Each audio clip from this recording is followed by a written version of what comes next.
And after winter set in, well, then it's just a case of building blockhouses over on the sides and then digging trenches around the bridges and things of that kind. And so it's just, oh, solidify yourself, against any sudden attacks or anything of that kind.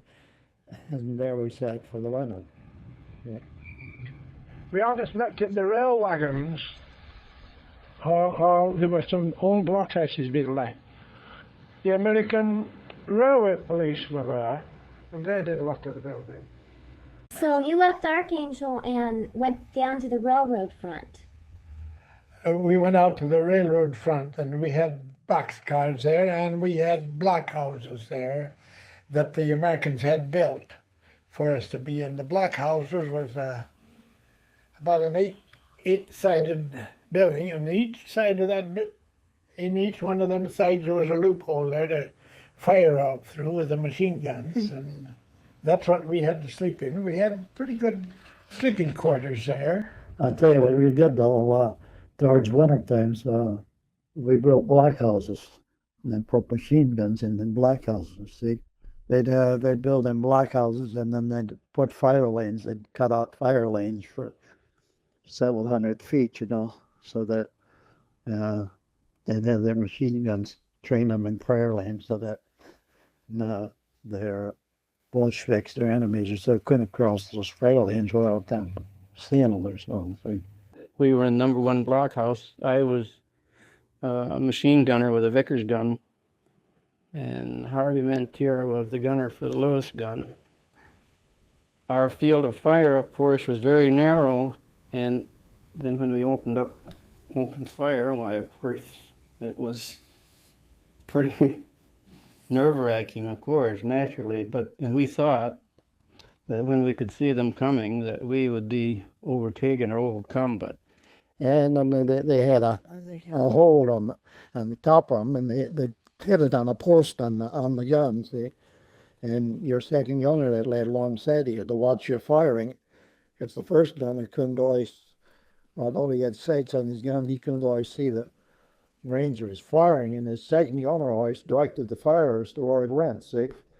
And told you where your fire was going. There we built blockhouses out of these tall spruce trees, cut them down, trimming them, and building these blockhouses with logs laid together 4 feet thick, which was supposed to stop most any firing of bullets or an ordinary rifle fire or machine gun. And inside there was quarters for living, for a squad to take over that station, you see.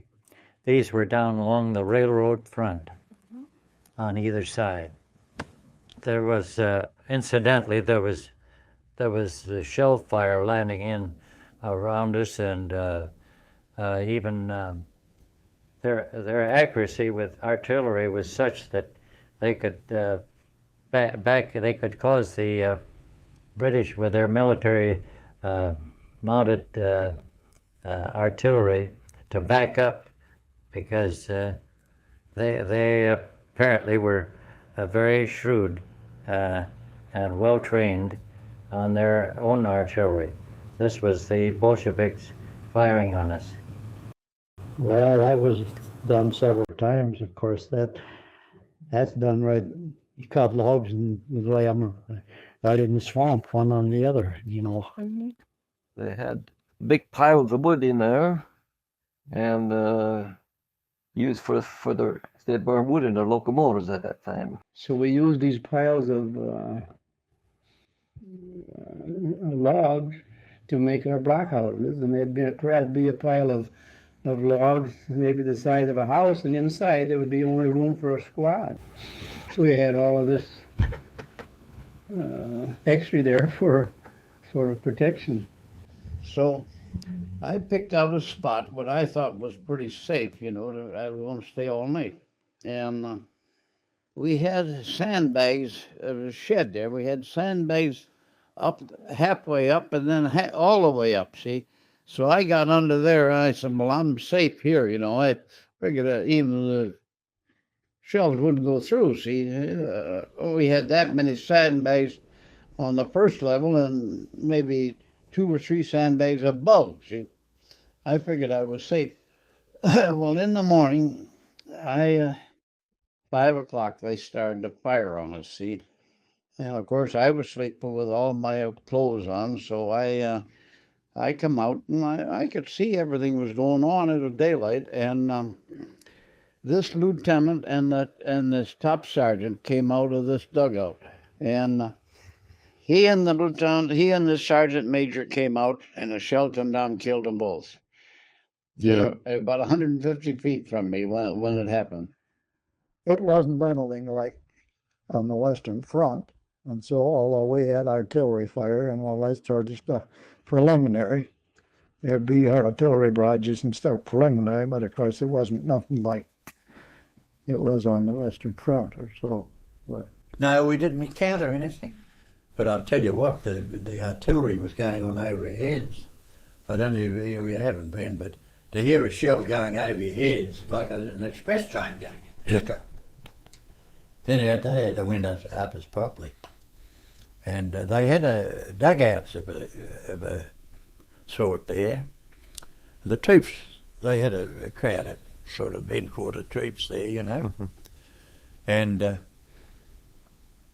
they'd hear the guns go over in the the howitzers or something over in the Russian, around about Yemtsa or somewhere like that. Right. And the minute they'd hear the sound, they'd down into the dugouts, because the shell would arrive, seconds after they heard the noise. Right. Because sight, of course, travels fast, quicker than sound. Mm-hmm. And the sound was a little bit faster Right. than the shells. Right. And then down we'd go then.